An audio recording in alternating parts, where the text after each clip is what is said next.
તો આ વિડીયોમાં આપણે જોવાના છે 7 ફૂટનું મલસર જગતજીત કંપનીનો આવે એ પંજાબમાંથી આપણે મગ્યું છે લુધિયાણાથી. એ અત્યારે ચાલુ કર્યું છે 1-2 વીઘા માયકું. જોઈએ કેવું કામ આપે. 7 ફૂટનું હોય, ડબલ લોમાં હાલે એટલે પહેલા લોમાં. અને આરપીએમ છે આપણે 1800-1900 આજુબાજુ. કટિંગ એક નંબર છે, બહુ જ જોરદાર. બહુ બધું પેલા નથી તો પણ કટિંગ જોરદાર છે. 7 ફૂટનું છે, જગતજીતનું આવે એ આપણે પંજાબમાંથી મળ્યું છે.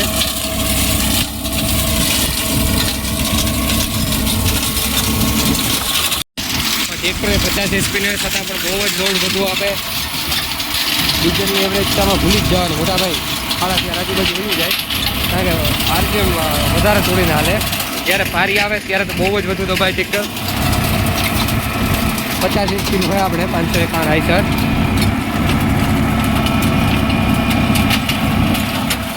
કટિંગ જોરદાર છે. પબ્લિક પણ હમતી આવી ગઈ જોવું, કારણ કે આપણા એરિયામાં આપણું પેલું છે, આપણું સીધું પંજાબથી આપણે મૂક્યું છે. પબ્લિક પણ ઘણી ભેગી થઈ ગઈ જોવામાં આવું ગયા બધા. આ એનું કટિંગ.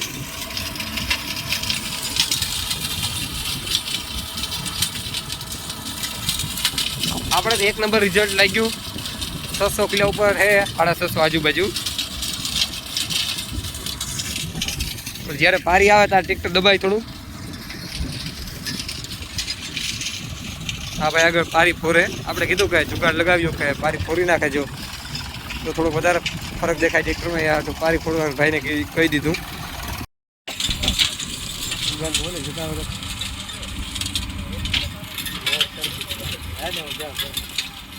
રિઝલ્ટ તો બહુ સારું છે, બહુ સારું કટિંગ પણ આપે.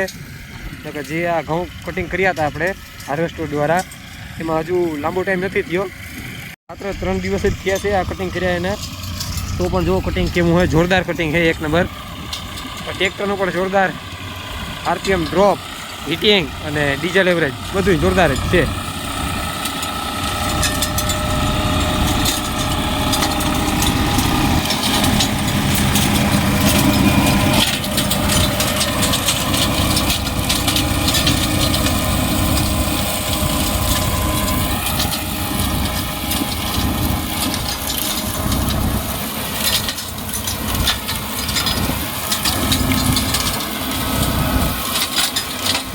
પથ્થરના ઘા જોરદાર કરે આગળ. જો તમને ટ્રેક્ટરના આગળ થઈ જાય પાણા હોય, પાણખાના ઘા જોરદાર થાય પથ્થરના. 1 નંબર થઈ જાય સીધી ગોલી જવા અંદર.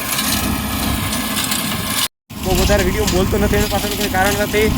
પણ શરદી થઈ ગઈ, તાવ આવી ગયો, જેથી કંઈ બોલવામાં ઠીક નથી. ઘરું ખરાબ થઈ ગયું આખું, એ માટે બહુ વિડીયો બોલતો નથી. બાકી માસ્કનું તો એવું દેખાવ નથી, પણ પેલું પડે એમ છે કારણ કે ધૂળ બહુ વધુ ઉજાડે.